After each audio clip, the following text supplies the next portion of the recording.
மாதம் கள்ளக்குறிச்சியில் கள்ளச்சாராயம் விஷச்சாராயம் குடித்து நிறைய பேர் செத்து போயிட்டாங்க. கணக்கு எவ்வளோன்னு தெரியாது, தெரிஞ்சாலும் சொல்ல மாட்டாங்க. இதில் அரசு அதிகாரிகளை மாத்திரம் குற்றம் சாட்டுறது தப்பு. அங்கே எல்லா கட்சியிலையும் மாவட்டம் தாலுக்கா எல்லாத்துலேயும் ஆளுங்க இருப்பாங்க, கட்சிக்காரங்கெல்லாம். அவங்களுக்கெல்லாம் இந்த விஷச்சாராயம் விற்கிற விவகாரம் தெரியாமல் இருந்திருக்காது. கள்ளச்சாராயம் விற்கிற விவகாரம் கண்டிப்பாக சத்தியமாக தெரியாமல் இருந்திருக்காது. அதனால் எல்லா கட்சி நிர்வாகமும் சரி, அது நிர்வாகம்லாம் ஒன்றும் நடவடிக்கை எடுக்க மாட்டாங்க. இருந்தாலும் மக்கள் உருப்படணும்னா என்ன பண்ணணும்னா, எம்ஜிஆர் என்ன பண்ணாருன்னா 1978 அவர் சிஎம் ஆனவுடனே நாடு கடத்தல் சட்டம் கொண்டு வந்தார். கள்ளச்சாராயம் காய்ச்சினாங்கன்னா கேஸ் போட்டிங்கன்னா 6 மாதம் ஜாமீனில் வெளியே வர முடியாது அப்படின்னு சொல்லி ஒரு கடுமையான சட்டம் கொண்டு வந்தார். அப்போ நான் சப் இன்ஸ்பெக்டர் ட்ரைனிங்லாம் முடிச்சுட்டு சாணார்பட்டி திண்டுக்கல் நாத்தம் ரோட்டில் இருக்குது, திருமலை அடிவாரத்தில். அங்கே எனக்கு போஸ்டிங்கு சப் இன்ஸ்பெக்டராக போடுறாங்க. போட்ட உடனே அங்கே ரைட்டர் ஒருத்தர் இருப்பார், அவருக்கு மொத்தம் கொஞ்சம் ஜாகிரதையா இருங்க அப்படின்னு சொல்லி தான் அனுப்பிச்சாங்க எனக்கு. அங்கே போனால் அந்த ஊர் பூரா பயங்கரமான கள்ளச்சாராயம். பொழுது போனால் எல்லாம் போதையில் தான் இருப்பாங்க. அங்கே ஒரு பிரைமரி ஹெல்த் சென்டரில் ஒரு டாக்டர்மா இருந்தாங்க. நாங்கள் போகும்போது எங்கிட்ட என்ன சொல்லி அனுப்பிச்சாங்கன்னா, அரசு அதிகாரிகள் இந்த மாதிரி ஆஸ்பத்திரியில் இருந்தாங்கன்னா அவங்களை போய் மரியாதை நிமித்தமாக ஒரு சல்யூட் பண்ணிவிடுங்க அப்படின்னாங்க. சரி, நான் போய் சல்யூட் பண்ணேன். அந்த டாக்டர்மா கேட்டால் வந்துட்டார் சல்யூட்டுக்கு அப்படின்ட்டாங்க, விரட்டி விட்டாங்க. அதுக்கப்புறமா இரவும் பகலுமா 3 மாதம் கட்டுமையாக உழைச்சி அந்த ஊரில் மருந்துக்கு கூட சாராயம் இல்லாமல் ஒழிச்சு கட்டிட்டேன். அதுக்கப்புறம் அந்த டாக்டர்மா எந்த டாக்டர்மா என்னை விரட்டாங்களோ அந்த டாக்டர்மாவே ஸ்டேஷனை வெரி கிளாஸ் சார், நல்லா பண்ணியிருக்கீங்க, நீங்கள் சூப்பராக பண்ணிட்டீங்க சார், ஐ ரியலி அப்ரிஷியேட் சார்னு சொல்லி அவங்க அம்மா கூட எனக்கு பாராட்டு தெரிவிச்சு போனாங்க. அப்போ நான் சைக்கிளில் ரவுண்ட்ஸ் போவேன் கிராமங்களில். போன உடனே எல்லா ஜனங்களும் ஓடி இந்த ஐயா இப்போ ஆட்டுக்குட்டி காணாமல் போகிறதில்ல ஒரு சட்டி பானை காணாமல் போகிறதில்ல, சந்தோஷமாக இருக்கேன் ஐயா, ரொம்ப சந்தோஷமாக இருக்கேன் ஐயா அப்படின்னு. சாராயத்தை குளித்தா எவ்வளோ மகிழ்ச்சியாக இருக்கலாங்கிறத நான் தெரிஞ்சுக்கிட்டேன். அங்கே ஏடாவிடமாக பண்ணுவாங்கள்ல, ஒரு ஊருக்குள்ளே கொண்டு விட்டுட்டு போயிட்டாங்க நைட்டு. இவங்க போலீஸ்காரங்க ரெய்டுக்கு போன இடத்துல விட்டு போனால் திடீர்னு பார்த்தா ஒரு பக்கத்தில் ஆளை காணோம். எனக்கு திக்கு தெரியாத காலில் நிற்கிறேன், நான் நொச்சியோட பட்டியை நினைக்கிறேன் அந்த கிராமம். அப்புறம் இருட்டிலேருந்து ஒருத்தர் வந்தார், மிட் நைட்.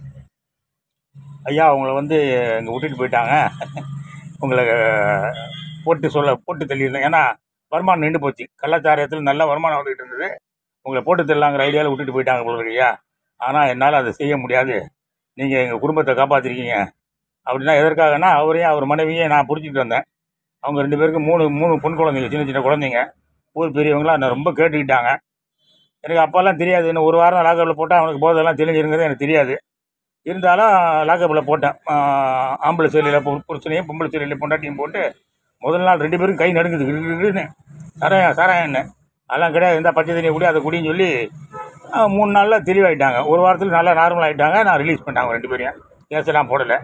அந்த 2 பேரும் நன்றி கடனுக்காக என்னை உயிரை காப்பாற்றினாங்க. என் கூட இந்த போலீஸ்காரங்களாம் ஸ்டேஷனில் சப் இன்ஸ்பெக்டர் போனவரே ஆளை காணுங்க அப்படின்னு ஊரில் போய் கதை விட்டுருக்காங்க. நான் வந்துட்டேன். அதுக்கு பிறகு என்னாச்சுன்னா, நான் வெளியே 11 மாதத்துல மெட்ராஸுக்கு வந்துட்டேன். எம்ஜிஆர் அந்த சட்டத்தை வாபஸ் வாங்கிட்டார், பழையபடி நாடு குடியார நாடாகி போச்சு. அப்புறம் இப்போ சசி பெருமாள் ஒருத்தர் உண்ணாவிரதம் 2013 பயங்கரமான பரபரப்பாச்சு. எல்லா சேனல்லையும் எல்லாத்துலேயும் பேட்டி எடுத்து போடுறாங்க. சசி பெருமாள் நெல்லை ஜெவுனி இல்லத்தில் உண்ணாவிரதம்னு. கலைஞர் டிவியில் மாத்திரம் மயிலாப்பூர் இருக்கும் அவரது உறவினர் இல்லத்தில் உண்ணாவிரதம் வைக்கிறார் அப்படின்னு சொல்லி கலைஞர் டிவியில் மாத்திரம் நெல்லை ஜெவுனி பேர் சொல்ல மாட்டாங்க, அவங்க சொல்லவே மாட்டாங்க அப்படின்ட்டு. அப்புறம் ஒரு நாள் கருணாநிதி அறிக்கை விடுறாரு, ஓவராக போனோட கருணாநிதி அறிக்கை விடுறாரு, இனிமேல் தமிழகத்தில் மதுவிலக்கு சாத்தியமே இல்லை அப்படின்ட்டு.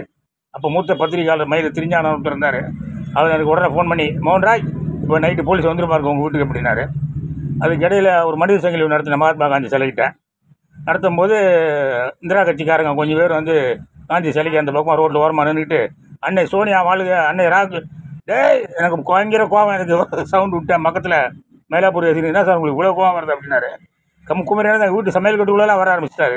ஜோதிமணிலாம் என்னமோ அவங்க வீடு மாதிரி அவ்வளோ ஃப்ரீயாக நடவடிக்கை எடுக்க ஆரம்பிச்சிட்டாங்க. அப்புறம் பார்த்தாரு, இனிமேல் வேலைக்கு ஆகாதியான்னு சொல்லி, நீ உண்ணாவிரது போதுமா, நீ கிளம்பி போ அப்படின்ட்டேன். போயிட்டு மறுநாள் மகாத்மா காந்தி சிலையில் உண்ணாவிரதத்தை முடிக்கிறார். மறுநாள் என் கட்சிக்காரங்களாம் போயிருந்தாங்க, ஒரு 10 பேர் போயிருந்தாங்க. அவர் மோகன்ராஜுக்கு நன்றி சொல்லுவார் பார்த்தா நன்றி சொல்லலை அவர். அப்புறமா முடிஞ்சு போச்சு. ஏன் நன்றி சொல்லலைன்னா அப்புறம் 1 மாதம் கழித்து கேட்டேன். இல்லை யாரோ நன்றி சொல்ல வேண்டான்னு சொல்லிட்டாங்க. ஒரு வாரம் உண்ணாவிரதம் இருந்தார், உலகம் பூரா பாப்புலர் ஆனார். ஆனாலும் நமக்கு நன்றி சொல்ல மாட்டேங்கிறார். இப்படி தான் இப்போ இருக்குது. ஒன்றும் இல்லை, எங்கள் அப்பா தன்னுடைய 70வது வயதில் 1989 பெருந்தலைவர் காமராஜ் இல்லத்தில் ஆரம்பித்து திருமலை பிள்ளை ரோட்டை ஆரம்பித்து மகாத்மா காந்தி இதில் கன்னியாகுமரியில் போய் முடித்தார். கிட்டத்தட்ட 80 நாள் பாத யாத்திரை போனார், முழு மதுவிலக்கு கோரி. அதனால் நாங்கள் மதுவிலக்குக்காக போராடிக்கிட்டு இருக்கோம். அந்த இதுக்கு இது சொல்ல வரேன்னா, அந்த கள்ளச்சாராய வியாபாரிகிட்ட கேட்கணும், யார் யாருக்கெல்லாம் காசு கொடுத்துன்னு கேட்கணும். அது ஒழுங்கான கவர்மெண்ட்டாக இருந்தால் கேட்கும். இது நம்ம கவர்மெண்ட்டில் தான் அப்படிலாம் கிடையாது, எல்லாம் பயங்கரமான கொள்ளைக்காரங்க தானே. அதனால் ஒரு நல்ல ஆட்சி வந்தால் தான் சாராயத்தை ஒழிக்க முடியும். சாராயத்தை ஒழித்து மக்கள் நல்ல வழிக்கு திருப்ப முடியும். இல்லை விதி விதி விதி அப்படின்னு சொல்ல விதியை தான் பார்த்துட்டு போகணும். ஜெய்ஹிந்த்.